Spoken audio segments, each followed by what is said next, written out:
Hello viewers, সবাইকে আসসালামু আলাইকুম।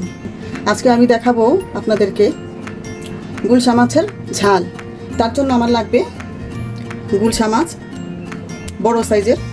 এখানে আমি মাছটাকে প্রথমে লবণ লেবু দিয়ে ভিজিয়ে রেখেছিলাম কিছুক্ষণ পর্যন্ত। তারপর এটাকে আমি ধুয়ে মশলা মাখিয়ে দিয়েছি। মশলা বলতে হলুদ, মরিচ আর লবণ। আর এখানে যা যা লাগবে সেগুলো হচ্ছে পেঁয়াজ কুচি, টমেটো, ধনেপাতা, কাঁচামরিচ 3টি। যেহেতু ঝাল হবে শুধু কাঁচামরিচ না, এখানে শুকনা মরিচের ঝালটা আমি একটু বেশি ব্যবহার করব। এখানে নিয়েছি আধা বাটি পেঁয়াজ বাটা, আর সঙ্গে আছে নাগামরিচ 3 ভাগের 1 ভাগ। এখন আমরা এটাকে মশলা দিয়ে পেস্ট করব। এখানে আমি শুকনা মরিচটা কিন্তু বেশি লাগবে। শুকনা মরিচ দিলাম 1.5 টেবিল চামচ। আদা রসুন দিব বেশি না, এখানে হাফ চামচ আদা এবং রসুন বাটা আছে। এখানে হলুদ দিব আধা চা চামচ, হলুদ বেশি লাগে না।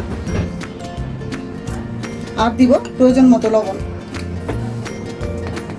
লবণটা আপনাদের স্বাদ অনুযায়ী দিবেন, যে যেমন খাবেন। প্রথমে আমি দিলাম, পরে আবার দিব যদি লাগে। এখন এটাকে একটা পেস্ট তৈরি করে নিব। যেহেতু আমরা ঝাল খাবো এটা, তার জন্য শুকনা মরিচের পুরোটা বেশি দিয়েছি। কাঁচা মরিচও আছে, আবার এর মধ্যে নাগা মরিচও আছে। তারপর আমরা রান্নায় চলে যাব। এখন মাছগুলোকে ভাজার জন্য প্যানে তেল দিব।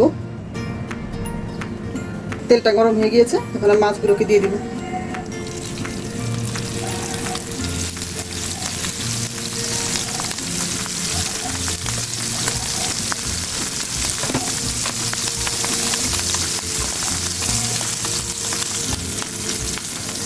মাছগুলোকে উঠিয়ে দিব।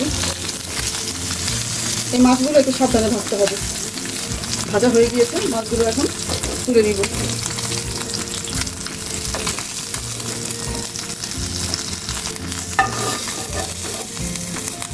হয়ে গেল আমার মাছ ভাজা। এখন আমি চলে যাচ্ছি রান্নার প্রসেসে। প্রথমে আমি তেল দিলাম। এই মাছের ঝালের মধ্যে তেলটা একটু বেশি দিবেন।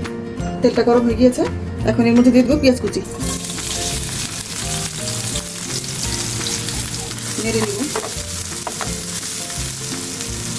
একটু ভাজবো, একদম ব্রাউন কালার করবো না, একটু ভাজবো।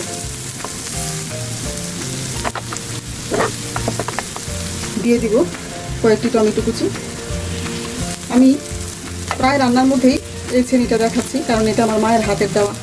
এখন আমি এখানে দিয়ে দিব সব রকমের মশলা দিয়ে একটা যে পেস্ট তৈরি করে রেখেছিলাম এটা।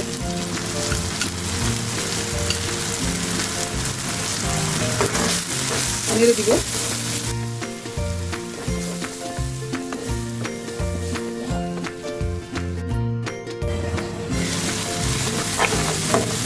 মশলার মধ্যে পানি শুকানো পর্যন্ত নাড়তে থাকবো।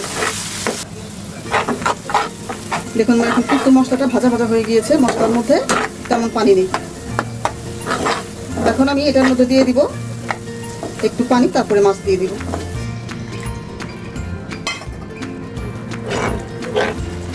এখন এখানে আমি মাছগুলোকে সাজিয়ে সাজিয়ে দিয়ে নিব।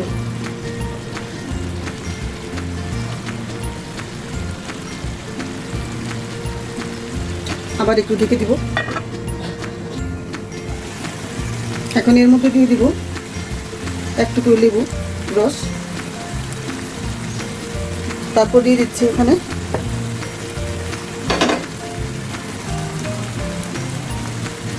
তিনটি কাঁচামরিচ, দিয়ে দিব ধনেপাতা।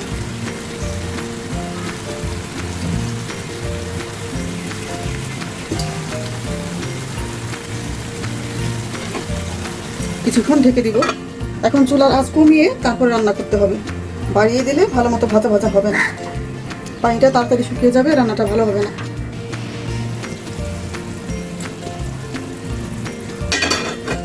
হয়ে গেল আমার গুলশা মাছের ঝাল। আপনারা বাসায় এরকম করে খাওয়ার জন্য ট্রাই করবেন, আশা করি খারাপ লাগবে না। কমেন্ট করে জানাবেন আজকের রান্নাটা কেমন হলো। ফিরে আসবো আবার পরের ভিডিওতে। সেই পর্যন্ত ভালো থাকবেন, সুস্থ থাকবেন সবাই। আল্লাহ হাফেজ।